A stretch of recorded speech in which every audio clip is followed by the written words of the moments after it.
YouTube? Welcome back to the channel. Kai's dad here. Today I'm doing a little video on Sony cameras and some Sony cameras that I have. I did an unboxing video on a ZV-E10, and the reason I did that video is because, well, I got a ZV-E10 and I wanted to show you guys what comes inside the box. And the reason why I'm doing this video is because I wanted to share my thoughts and update you guys on the ZV-E10 and how it's been going. After taking it out of the box and using it for a little while for more like studio sessions, not so much vlogging but studio sessions, because it's a little bulky, even though it is a compact camera to hold for extended periods of time hanging out there on your arm. It is a small form, compact form camera, as opposed to like a full frame, full size body camera like a A7. I also have a Sony RX100M4, which is what I'm doing this video on. I'm comparing these two cameras with their 1080p quality. And you guys might be like, well, why would you even bother wanting to do 1080p when you could do 4K? Well, it's the space. 4K takes up almost 4 times as much space as a 1080p video. And if you are low on space, or if you're trying to edit videos, 4K videos are significantly harder to edit, and also store videos, they take significantly more space to store. I've decided that I want to record in 1080 mostly, and on maybe some very rare occasions, some 4K stuff, which is why I bought the ZV-E10, and it has an interchangeable lens versus the RX100.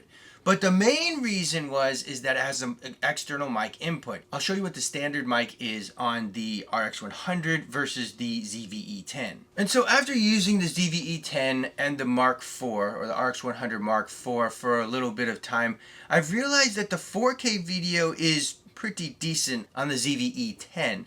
But the 1080 performance of the video is just not great, especially in a studio setting. I mean, it really barely compares to my GoPro Hero 10s, Black Series. We are going to open it here, and we're going to see what's inside. I want to peek. Which is not great, considering that I paid almost $1,000 for this camera, and I am using the basic lens with the camera, which is the kit lens, but I do feel like it should perform fairly decently out of the box for what you're buying. And I know lenses do make a difference, but I also know that the 1080 performance is not great. Pikachu! Pikachu! I just got a Pikachu! Rainbow Pikachu VMAX! No. And you can see the footage here between the RX100 and the ZV-E10. We're doing a test here, and we're seeing if we can get this Sony ZV-E10 to record 1080p at 60 better than my Sony RX100 Mark IV, because the video quality used to be significantly terrible. I just upgraded this to version 2.0 instead of version 1.0 in the firmware. And we're seeing if that helps with the softness of the horrible 1080p that it used to be in prior firmware version 1.0. Alright YouTube, so I am comparing my ZV-E10 with firmware version 2.0 compared to the Sony RX100 Mark IV. And the reason I'm doing that is I am trying to see if the version 2 of the firmware works a little bit better than version 1, because the video quality on the version 1 in 1080p was horrific. It was just extremely soft and horrible. So I've taken a video with my Sony RX100, which is this camera right here, and I've also taken a video with my Sony ZV-E10.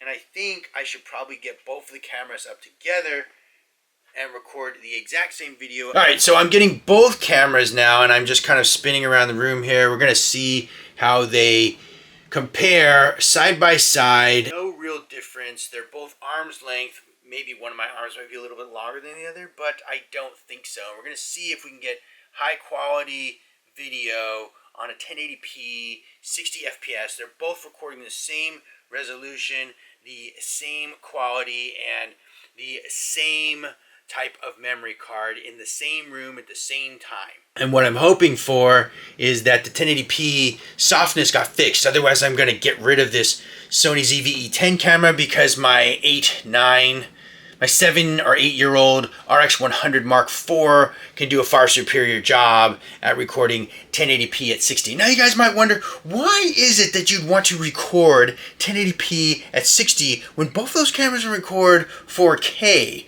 And the reason that is space, storage space. I'm having a huge problem with storage space as a content creator. I have very little space to save video, And what I mean by that is I have an 8 terabyte NAS and I need to expand it a little bit less than a year, and I am almost bumping up to my limit of 5 tera that I have reserved on the NAS for just video creation and content. And so the space that I am hoping to save with 1080p at the moment, someday I'll do 4K maybe when I get significantly more subscribers, I should say. So hey, by the way, like and subscribe this video if you feel like it was helpful for you guys and if it was useful for you guys. Again, it is just a simple comparison video between my RX100 Mark IV and my almost brand new Sony ZV-E10 that I've basically never used because the 1080p has been so soft, and I've just found out there's an update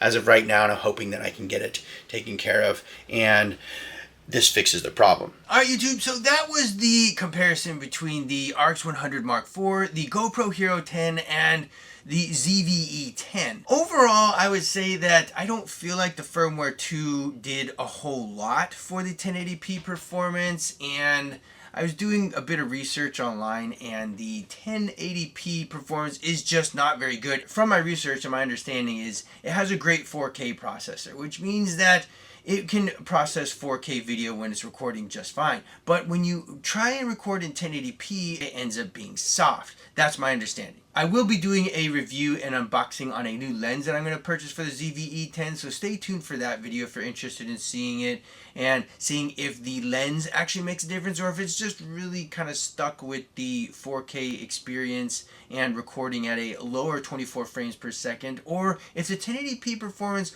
comes up when buying a new lens. I'll also keep you guys updated in future videos of the ZV-E10 and what ends up happening with it, what I end up doing with it, and how it goes for me over the course of my use with it. Thanks for watching the video. I hope you guys are having a great day. I hope you guys are enjoying what you enjoy doing, and I'll see you guys on the next video, which might be one of these. I'll see you guys on one of those videos.